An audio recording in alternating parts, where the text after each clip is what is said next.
Bonjour à tous, c'est Jean-Luc Haut sur sa chaîne YouTube. Aujourd'hui, nous allons parler de la Pologne qui dévoile le prototype Asta pour la guerre contre les drones. Le Asta est conçu pour chasser les drones de type Shahed volant à basse altitude et détruire la cible ennemie avec une mitrailleuse de 5,45 mm montée sous le ventre. Un modèle de Asta armé d'une mitrailleuse ventrale de 5,45 mm est vu au MSPO 2023. Le gouvernement polonais a dévoilé aujourd'hui un nouveau concept de véhicule aérien sans pilote armé visant à contrer les drones les plus petits connus sous le nom de Asta pour lancer le salon annuel de la défense MSPO.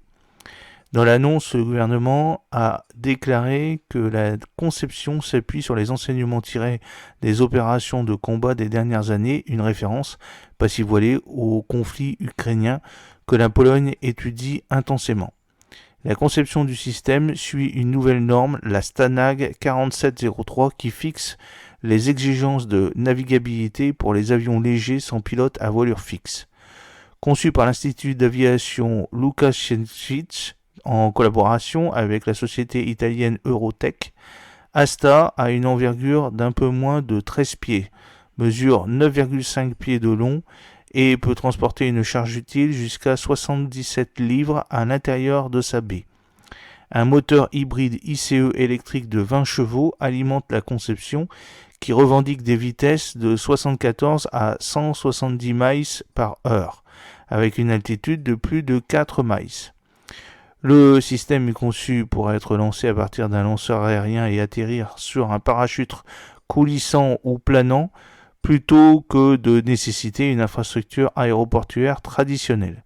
Le rayon d'action sur papier est de 30 km avec une radio standard, de 80 km avec un système maillé ou de 170 km avec une liaison LOS avec antenne directive.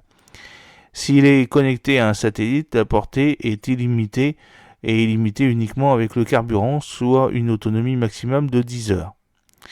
La tâche principale du drone sera de chasser les drones de type Shahed volant à basse altitude et à basse vitesse, le type largement utilisé par la Russie en Ukraine, provenant en fin de compte de la recherche et développement de l'Iran.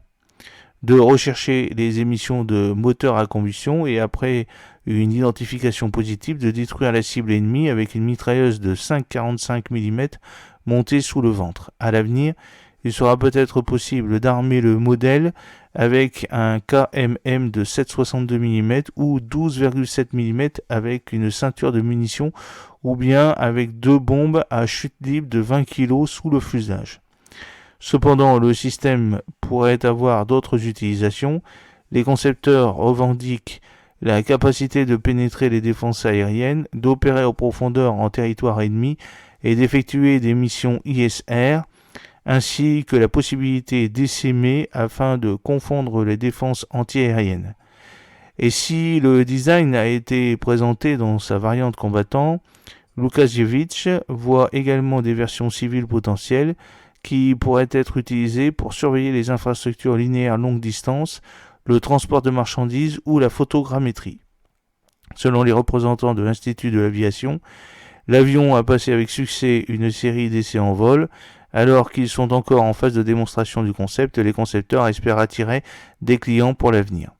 J'espère que cette petite vidéo vous a plu. N'oubliez pas de cliquer sur le pouce bleu pour la promouvoir, de vous abonner si ce n'est pas encore fait et de promouvoir cette vidéo en la partageant sur vos réseaux sociaux.